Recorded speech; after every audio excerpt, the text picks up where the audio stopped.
Halo, selamat malam rekan-rekan yang saya kasih dalam nama Tuhan Yesus. Kembali bersama dengan saya Feby Timotius dari Bara Digital Ministry. Malam hari ini kita akan kembali belajar kebenaran firman Tuhan yang hari ini akan disampaikan oleh hambanya Pendeta Alex Nanlohi dengan tema doa setelah keberhasilan. Nah, apa sih maksudnya doa setelah keberhasilan?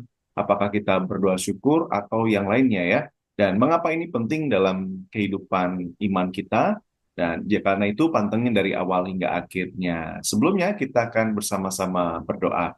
Tuhan Yesus yang baik yang mengasihi kami bersyukur di malam hari ini ketika kerinduan daripada Tuhan yang Tuhan taruh dalam hati kami untuk mendengar dan belajar firman Tuhan. Kebenaran yang akan menolong kami melihat dalam banyak hal dan dalam banyak bidang kehidupan, sehingga dengannya kami rindu hidup sesuai kehendak-Mu. Terima kasih berkati hamba-Mu, Pendeta Alex yang akan memimpin kami semua. Dalam nama Tuhan Yesus kami bersyukur dan berdoa. Amin. Selamat malam Pak Alex, saya persilakan Pak. Shalom, selamat malam Bapak Ibu Saudara yang dikasihi Tuhan. Bersyukur kesempatan belajar firman Tuhan. Kembali Tuhan berikan kepada kita pada malam hari ini. Tema yang kita akan sama-sama pikirkan malam hari ini adalah doa setelah keberhasilan. Saya menyiapkan satu bagian yang kita bisa lihat bersama-sama di layar Bapak Ibu sekalian. Bayangkan, saudara yang dikasihi Tuhan, coba kita membayangkan sebuah keberhasilan, khususnya kalau kita baru saja melakukan sesuatu, mungkin itu pencapaian yang penting, atau mungkin sebuah perayaan yang penuh sukacita, atau bahkan kita lihat pelayanan yang berlangsung dengan sukses. Biasanya pengennya apa nih? Mungkin pengennya tidur, istirahat, begitu ya, karena mungkin kita sudah melalui hari yang melelahkan. Kita mungkin juga cenderung ingin menikmati momen itu, ingin segera juga melakukan hal yang selanjutnya, atau ya seperti tadi ya, sekadar santai sejenak ataupun beristirahat. Namun ada satu teladan yang menarik yang kita perhatikan di dalam Alkitab tentang Yesus. Namun Yesus melakukan sesuatu yang tidak terduga setelah salah satu mujizatnya yang paling menakjubkan dan terbuka, maksudnya dia lakukan di hadapan banyak orang, di publik, ia diam-diam menyendiri untuk berdoa. Kita membaca hal itu di dalam Injil Markus pasal yang ke-6, ayat 45 sampai ayat 46. Sesudah itu, Yesus segera memerintahkan murid-muridnya naik ke perahu dan berangkat lebih dulu ke seberang, ke Betsaida. Sementara itu ia menyuruh orang banyak pulang. Setelah ia berpisah dari mereka, ia pergi ke bukit untuk berdoa. Nah, Bapak Ibu Saudara yang dikasihi Tuhan, perhatikan konteks dari bagian ini dituliskan oleh penginjil Markus setelah peristiwa mujizat besar, yaitu Yesus memberi makan 5.000 orang. Tentunya sebagai seorang yang baru saja melakukan mujizat yang menakjubkan banyak orang, ini jadi kesempatan untuk Yesus tentunya menarik perhatian lebih banyak orang lagi untuk boleh lihat dan fokus kepadanya. Banyak pemimpin mungkin akan memanfaatkan momentum seperti ini untuk meraih pengaruh yang lebih besar. Namun Yesus justru menarik diri dari keramaian dan naik ke bukit untuk berdoa. Mungkin kita melihat ini sebagai sebuah hal yang biasa. Bukankah Yesus biasanya berdoa? Tetapi ini menolong kita juga merefleksikan sikap yang seharusnya ketika kita juga baru saja mungkin menyelesaikan hal-hal yang besar, yang bahkan mungkin dianggap berhasil. Kalau kita perhatikan dalam teks Yunaninya, kata berdoa yang digunakan, ini menunjukkan sebuah intensi berdoa sebagai tindakan personal dan terus-menerus. Menarik juga kalau Bapak Ibu Saudara memperhatikan di dalam Alkitab kita, khususnya catatan tentang Yesus dan doa, biasanya dicatat Yesus sedang berdoa setelah dia selesai berdoa. Jadi ini merupakan satu hal yang bukan hanya sewaktu-waktu dalam hidup Yesus, tetapi dia memberikan prioritas kepada relasi dengan Bapanya. Dan menarik sekali, Yesus berdoa bukan saat gagal, tetapi justru setelah sukses. Saya kasih tanda kutip di situ ya, memberi makan 5.000 orang. Mungkin kita terbiasa juga untuk berdoa kalau gagal, atau misalnya karena mengharapkan sesuatu, meminta sesuatu, belum mendapatkan sesuatu, Tuhan mengapa, kita bertanya kepada Dia. Tetapi ketika sukses, apakah kita juga benar-benar memiliki sebuah kerinduan yang dalam untuk bersekutu dan berdoa kepada Allah? Ada 3 hal yang saya ingin ajak kita refleksikan. Kalau kita lihat kenapa Yesus memilih untuk berdoa setelah pencapaian besar, maka yang pertama, saudara bisa melihat bahwa keberhasilan dapat membutakan mata, bisa menipu kita. Yang kedua, karena ini bicara hubungan dengan Bapa yang harus terus dipelihara, terus dijaga, dan juga doa itu menjaga arah dari pelayanan. Dan ini bisa kita refleksikan dalam kehidupan kita. Mari kita perhatikan satu persatu dari 3 poin ini. Yang pertama adalah keberhasilan dapat membutakan mata. Setelah sukses, khususnya manusia, kita cenderung merasa mampu sendiri. Namun teladan Yesus justru menunjukkan Yesus makin mendekat kepada Bapa. Nah, ini menjadi satu hal yang perlu saudara dan saya sama-sama ingat, renungkan. Dan doa setelah keberhasilan adalah bentuk kerendahan hati yang mengakui kekuatan sejati berasal dari Allah. Tentu dalam banyak pelayanan, setelah melayani kita menaikkan syukur. Dan itu sebagai bentuk kita merendahkan diri kita. Menyatakan Tuhan, semua ini adalah hanya karena anugerah-Mu. Hanya karena berkat yang Tuhan berikan. Dan yang kedua, saudara bisa memperhatikan, Yesus memilih untuk berdoa setelah pencapaian karena hubungan dengan Bapa harus dijaga. Di dalam bagian ini, Yesus menunjukkan bahwa hubungan pribadi dengan Bapa lebih penting daripada sekadar hasil pelayanan. Saudara, sesuatu yang kita anggap sukses dalam pelayanan juga mungkin dalam perspektif yang lain bisa jadi dianggap tidak sukses. Jadi sebenarnya gagal atau sukses itu sesuatu yang harus kita perhatikan lebih luas konteksnya. Agak sulit mengatakan ini sangat berhasil, ini kurang berhasil atau gagal. Tetapi teladan Yesus ini menunjukkan bahwa hasil pelayanan sebenarnya tidaklah menggantikan relasi dengan Tuhan yang seharusnya menjadi bagian dari setiap kita yang percaya.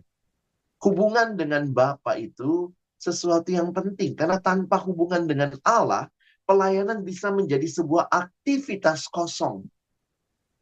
Dan kita melihat banyak orang yang tanpa sadar terlibat dalam pelayanan, melakukan ini dan itu, sibuk dalam pelayanan, tetapi apakah memiliki relasi dengan Tuhan? Pendeta Timothy Keller mengingatkan dalam kutipan berikut ini. We must have a strong inner life of fellowship and intimacy with Jesus if we are going to have a strong outer life of ministry. Saudara, untuk memiliki kehidupan pelayanan yang nampak di luar dengan kuat, itu dasarnya adalah hubungan pribadi dengan Allah. Hubungan yang intim dengan Yesus yang ada di dalam diri kita. Strong inner life of fellowship and intimacy with Jesus. Sehingga ini mengingatkan kita baik kita berhasil maupun mungkin menurut banyak orang, wah, pelayananmu kurang berhasil atau gagal, itu tidak menggantikan kita terus punya hidup yang bergantung dan berelasi dengan Bapa. Dan Yesus memberikan teladan itu waktu kita memperhatikan setelah keberhasilan yang dianggap banyak orang, wow, luar biasa. Tetapi Yesus menunjukkan sikap yang mencari dan menjaga relasi dengan Bapanya. Dan yang ketiga, yang terakhir yang saudara bisa perhatikan, bahwa doa ini juga menjaga arah pelayanan. Mengapa demikian? Karena kalau kita perhatikan, Yesus tidak teralihkan oleh pujian orang, oleh pujian masa pada waktu itu. Tetapi dia mencari kehendak Bapanya. Hati-hati, tanpa doa, kita bisa kehilangan visi. Ketika mungkin orang menyanjung kita, memuji acara yang kita lakukan, memuji gereja kita. Kalau kita tidak menjaga relasi dan berserah kepada Tuhan dalam doa, hati-hati kita kehilangan visi dan mulai kita terseret. Apa yang orang mau? Kira-kira orang pengen apa lagi? Orang pengen apa lagi? Sehingga akhirnya pelayanan digerakkan bukan oleh visi yang dari Allah, tetapi dari sekadar ekspektasi manusia. Sehingga kembali hari ini kita diingatkan untuk berdoa, berdoa seperti teladan Yesus. Setelah berhasil pun, Yesus terus menjaga relasi dengan Bapanya. Karena keberhasilan, kalau kita tidak kembali lagi mengingat siapa sumbernya, bisa membutakan mata seolah-olah kitalah sumbernya. Dan doa itu sendiri menjaga supaya pelayanan itu terus diarahkan oleh Tuhan. Bukan sekadar diarahkan oleh ekspektasi manusia. Sehingga sebagai refleksi kita hari ini, jadikanlah doa sebagai gaya hidup setiap kita sebagai orang percaya. Doa harusnya menjadi jalan yang utama, bukan jalan yang terakhir waktu di sini mentok, di situ mentok, lalu kemudian berdoa. Tetapi dari awal dan bahkan sampai akhir dan seterusnya, doa menjadi gaya hidup. Doa bukan jalan terakhir, tapi harusnya jadi jalan utama ketika kita menghadapi berbagai pergumulan hidup, bahkan setelah mengalami keberhasilan. Kiranya firman Tuhan yang singkat malam hari ini kembali menolong kita, menolong saudara dan saya, untuk kembali mengarahkan hidup kita kepada Allah. Dan doa menjadi satu sarana, satu bagian kehidupan yang penting yang kita lakukan. Bukan hanya karena kita ingin meminta sesuatu, tetapi ketika kita pun mendapatkan sesuatu yang kita minta, bahkan seringkali lebih daripada apa yang kita harapkan, kita tidak melupakan Tuhan, kita terus berserah dan berharap kepadanya.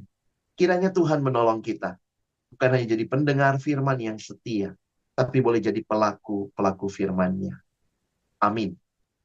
Amin. Baik, terima kasih Pak Alex. Ini tiga kebenaran yang rasanya sangat penting, tetapi kadang-kadang jarang untuk dibicarakan, Pak. Nah, ini diingatkan Iya. sekali lagi bagian ini karena mungkin di antara rekan-rekan juga sangat relate, Pak. Pelayanan atau Iya. kerja atau mungkin di rumah begitu ya, yang dianggap kok dalam tanda kutip agak kasarnya, agak becus dan sebagainya, dan akhirnya merasa ya udahlah, kayaknya kok gagal terus begitu, sehingga ternyata bahkan juga kalau berhasil jadi sesuatu yang ya biasa kalau ini usaha saya dan sebagainya. Iya, betul. Apa Usaha saya udah berjuang. betul betul. Terima kasih. Jadi ini memang menarik Pak karena pasti kalau berhasil ada gagal ya. Nanti Iya. mungkin boleh tanya di luar konteks ini tapi juga terpikirkan ketika tadi saya dengar ini Pak. Nah, tapi pertanyaan menarik Pak, ketika ada banyak orang ya yang kan tadi Pak Alex berkata bahwa yang paling penting adalah hubungan dengan Bapa, lebih besar itu daripada hasil pelayanan. Tapi bukankah orang mengira bahwa hasil pelayanan yang berhasil itu karena relasi dengan Bapa, Bapa memberi memberi apa ya kehendaknya, kita menerima itu karena relasi, lalu kita menjalankannya sesuai dengan kehendak dia, dan harusnya, bukankah itu berhasil? Atau ya Mm, diberkatilah begitu ya. Nah kalau mm. ada hal itu bagaimana Pak? Saya tetap melihat ada juga bagian seperti yang Tuhan katakan juga di dalam Alkitab, eh, tabur dan tuai. Jadi apa yang kita tabur dalam usaha, kerja keras, keringat, air mata, doa, saya yakin juga Tuhan menolong kita menuai. Dan menuainya juga di dalam anugerah Tuhan. Jadi kalaupun itu terjadi, berhasil, jangan lupa itu anugerah Tuhan. Tetapi di dalam Alkitab juga ada hukum lain ya. Waktu saya melihat ini hukum kasih karunia yang akhirnya saya belajar melihat lebih luas daripada sekadar hukum tabur dan tuai. Maksudnya apa? Orang yang hidup dekat dengan Tuhan akhirnya bisa mengerti kehendak Tuhan lebih daripada sekadar mengerti dan melihat atau menilai segala sesuatu dari ukuran yang namanya hasil pelayanan. Jadi sekali lagi saya tidak menolak premis yang pertama bahwa ada yang seperti itu dan itu juga alkitabiah, kita mengusahakan dan segala macam. Tetapi ketika kita sudah mengusahakannya begitu rupa, kita udah lakukan bagian kita yang terbaik, tetapi ternyata belum nampak hasil. Alkitab memberitahu kita bahwa ada ada hal yang lebih jauh lagi yang Tuhan sedang mungkin siapkan kita. Nah, saya ambil contoh begini. Di dalam perjanjian lama, kita melihat misalnya Tuhan memanggil Yesaya misalnya, atau mungkin yang lebih jelas lagi Yehezkiel, atau mungkin juga Yeremia begitu ya. Yang Tuhan bahkan bilang begini, kamu akan ngomong ke mereka, melayani mereka, orang-orang ini, tapi mereka tidak akan mendengar. Jadi itu, wow, waktu saya belajar seperti itu, ini pelayan yang disiapkan untuk menikmati relasi dengan Bapa dan bukan keberhasilan sebagai tanda dia diberkati dan jadi pelayan yang berhasil. Pelayan yang berhasil adalah pelayan yang belajar taat kepada kehendak Bapa. Ketika Bapa Tuhan berkata lakukan pelayanan, hasilnya itu tergantung saya, kira-kira begitu ya. Maka kita melihat, ya saya dikasih tahu ini bangsa ini akan mendengar tapi tidak mengerti. Mereka akan melihat tapi tidak memahami. Nah, itu bagaimana gitu.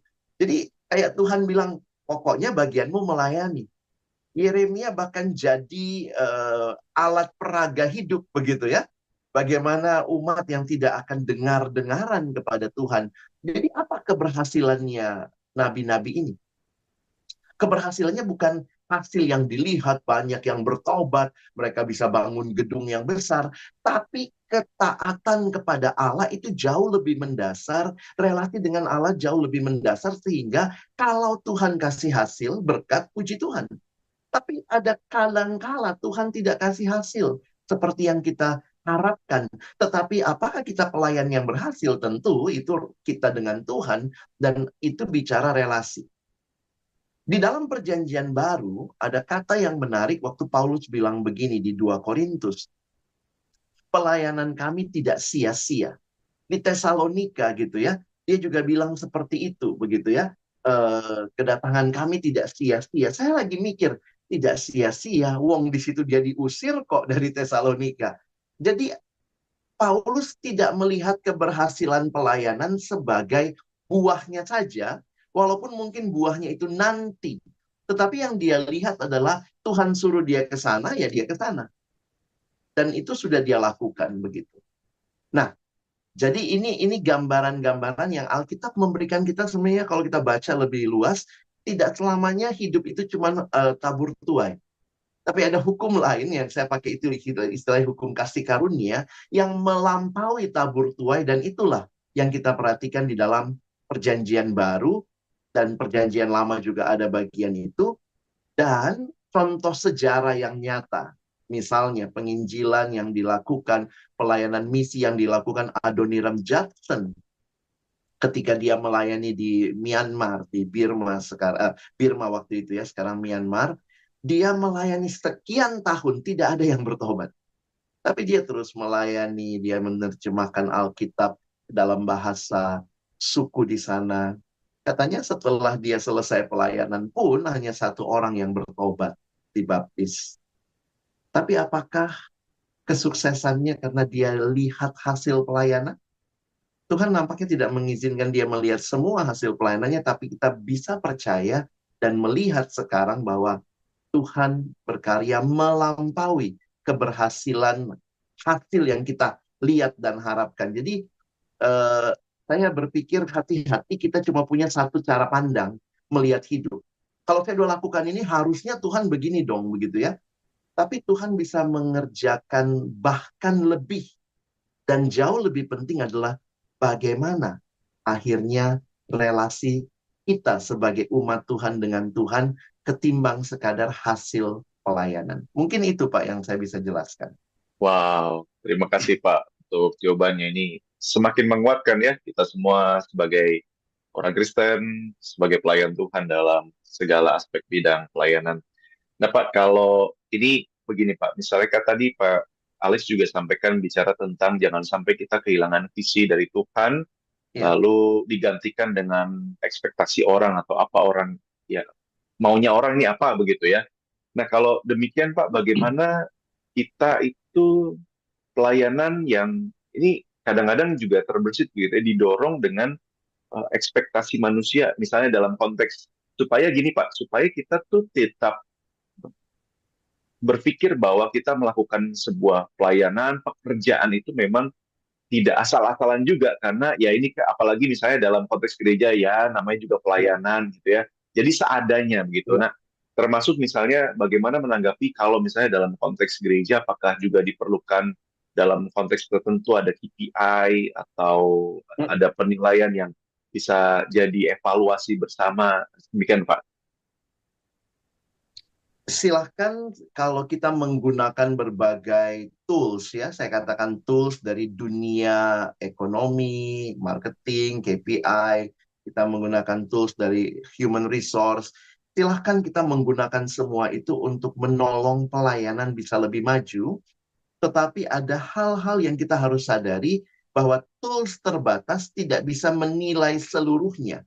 Bahkan sekali lagi, hukum tabur tuai ada, tetapi bukan berarti hukum tabur tuai lah satu-satunya hukum yang ada. Jadi kalau hukum tabur tuai, manusia berdosa mati binasa. Nggak ada. Itu tabur tuai ya. Kalau kita selamat itu hukumnya hukum kasih karunia. Jadi bukan hukum tabur tuai. Nah dalam hidup itu pelayanan khususnya tidak semua hal itu yang kita tabur pasti kita tuai dalam konteks kita yang hanya hidup terbatas, melihatnya terbatas, cara pandangnya terbatas. Jadi kalau saya kembali mengajak kita, ini diskusi yang cukup panjang sebenarnya Pak ya, dalam pelayanan juga bagaimana menentukan keberhasilan, itu bisa kita diskusikan di bagian lain. Tetapi saya coba ingat peristiwa di dalam satu bagian firman, masih di Injil Markus, ketika Yesus didatangi banyak orang. Di Markus 1, saya kasih sedikit konteksnya, menjelang malam, sesudah matahari terbenam, Markus 1 ayat 32 ya, menjelang malam, sesudah matahari terbenam, dibawalah kepada Yesus semua orang yang menderita sakit dan kerasukan setan. Seluruh penduduk kota itu berkerumun di depan pintu. Dan Yesus menyembuhkan. Kan ekspektasinya mereka sakit, ya Yesus datang, Yesus ada di situ, Yesus menyembuhkan banyak orang, menderita bermacam-macam penyakit, mengusir banyak setan, ia tidak memperbolehkan setan-setan itu berbicara, sebab mereka mengenal dia. Jadi hari itu, Yesus mengikuti. Dan Yesus juga peduli dengan ekspektasi orang, dia juga tidak mengatakan nggak ada ekspektasi begitu. Dan dia menyembuhkan. Namun perhatikan berikutnya, Markus 1 ayat 35. Pagi-pagi benar waktu hari masih gelap, Yesus bangun dan pergi keluar. Dia pergi ke tempat yang terpencil dan berdoa di sana. Jadi Yesus berdoa, lalu kemudian ayat 36. Simon dan kawan-kawannya pun mencari dia.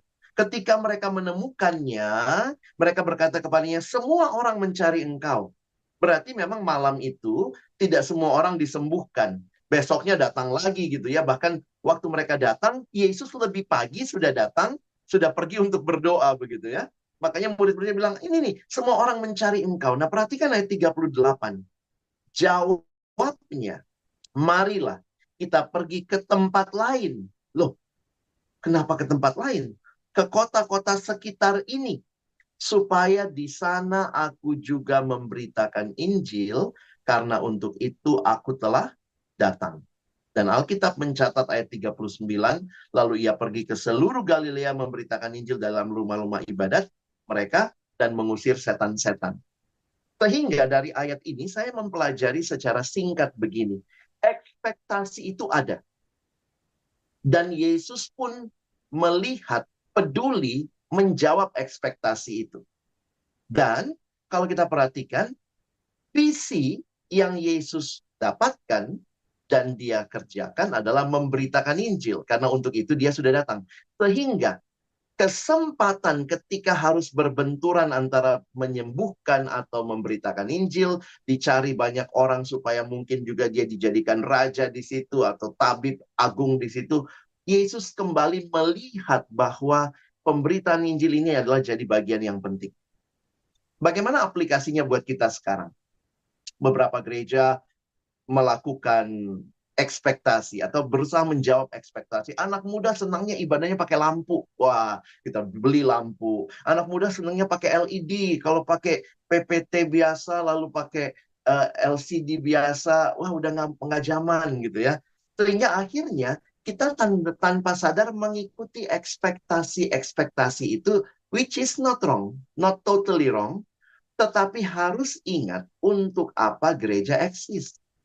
Anak muda harus diberikan apa selain lampu, selain musik yang enak?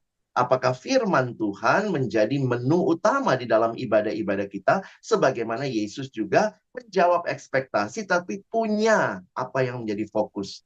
Sehingga seorang sahabat bilang begini, kalau saya menarik orang datang ke gereja saya karena lampu, maka mereka akan selalu datang cari lampu yang bagus. Dan saya akan seumur hidup memperjuangkan lampu yang lebih baik. Kalau saya mempertahankan orang datang ke gereja saya karena musik, maka saya akan terus bergumul bagaimana musik yang baik. Tapi kalau saya mempertahankan orang datang karena firman, maka saya akan terus meningkatkan bagaimana firman Tuhan bisa dikhotbahkan dengan baik. Nah, konteks ini membuat kita jadi tidak menutup mata terhadap ekspektasi orang, karena Yesus juga tidak menutup mata terhadap ekspektasi, tetapi kita bisa membawa mereka melihat yang jauh lebih penting untuk kita berikan kepada mereka, sebagaimana Yesus, dia berkeliling untuk memberitakan Injil. Yap, setuju, setuju. Terima kasih untuk jawaban dan statement yang menarik dan menguatkan kita semua, Pak. Jadi fokus utama kita bahwa apa yang Tuhan mau pada kita secara pribadi, secara personal, juga kepada gereja, kepada pelayanan, dan apa yang sedang kita kerjakan dalam segala keberhasilan, pasti harusnya Tuhan dimuliakan. Terima kasih sekali Pak, betul ini diskusi yang harusnya sangat panjang berkaitan dengan ini, karena ini banyak hal yang bisa kita kulik lebih dalam supaya kita kembali kepada menu utama kebenaran firman Tuhan. Baik Pak Alex, saya rindu nanti di lain waktu kita juga akan diskusi lebih panjang berkaitan dengan ini. Ya. Dan kalau hari ini kita akan menutupnya. Saya persilakan kalau mungkin ada closing statement, tetapi juga menolong kita menutup dalam doa, Pak. Baik. Jadi saya kembali mengingatkan bahwa doa itu bukan sekadar sebuah kegiatan agama, sebuah ritual belaka, tapi jadikanlah doa sebagai gaya hidup, sebagai bukti kita benar-benar membutuhkan Tuhan, bukan hanya di awal kita mengerjakan sesuatu, tetapi waktu sedang mengerjakan sesuatu, bahkan sampai sesuatu yang kita kerjakan selesai pun, kiranya kita menjadi orang-orang yang terus berdoa, rendah hati, bergantung sepenuhnya kepada Allah. Tuhan menolong Bapak Ibu Saudara sekalian terus memiliki kehidupan doa yang intim dengan Tuhan, karena itulah yang menjadi kekuatan kita menjalani kehidupan. Mari kita menutup di dalam doa. Bapa di dalam surga, terima kasih banyak kesempatan kami belajar firman-Mu malam hari ini, kesempatan kami merefleksikan setiap kebenaran di dalam hidup kami. Kami sungguh berdoa, Tuhan tolong kami, khususnya di tengah-tengah kehidupan yang begitu banyak pergumulan ini, tetapi juga kehidupan yang seringkali kami, Tuhan izinkan mengalami hal-hal yang sukses. Di dalamnya kami terus belajar bergantung, berserah, taat kepada kehendak-Mu. Biarlah kami menjadikan doa sebagai gaya hidup kami. Menjadi gaya hidup orang-orang yang percaya. Percaya bahwa Tuhanlah satu-satunya yang adalah penolong kehidupan kami. Sekali lagi terima kasih karena kami boleh bersama-sama belajar firman-Mu. Tolong kami menerapkannya dalam keseharian kami. Tolong Bapak Ibu Saudara yang mungkin punya pergumulan-pergumulan yang tidak mudah, kami boleh diteguhkan karena kami punya Allah yang menyertai kami. Immanuel ada bersama kami. Dan bagi kami juga yang mungkin minggu-minggu ini sedang merayakan keberhasilan, kesuksesan, kelulusan, ajar kami tidak lupa, ini semua adalah anugerah dan berkat yang Tuhan berikan. Sempurnakan sukacita kami di dalam Engkau ya Tuhan. Sekali lagi kami bersyukur untuk Bara Digital Ministry yang Tuhan pakai menjadi alat-Mu untuk menyebarkan firman-Mu, meneguhkan banyak umat, dan terus boleh jadi berkat bagi bangsa ini. Berkati saudara-saudara kami yang melayani di Bara, baik yang di depan layar maupun yang di belakang layar, dan semua kami yang melayani Tuhan kiranya memberkati. Sekali lagi kami bersyukur, di dalam nama Tuhan Yesus kami sudah berdoa. Amin. Amin. Baik, terima kasih untuk Pak Alex pelayanan di malam hari ini. Dalam kuasa Tuhan, kita rindu firman Tuhan semakin disebarluaskan. Dan juga terima kasih buat atensi dari rekan-rekan semua yang sudah bersama-sama dengan kami. Saya Feby, bersama dengan Pendeta Alex dan kerabat yang lain di balik layar kami undur diri. Tuhan berkati kita semua. Amin.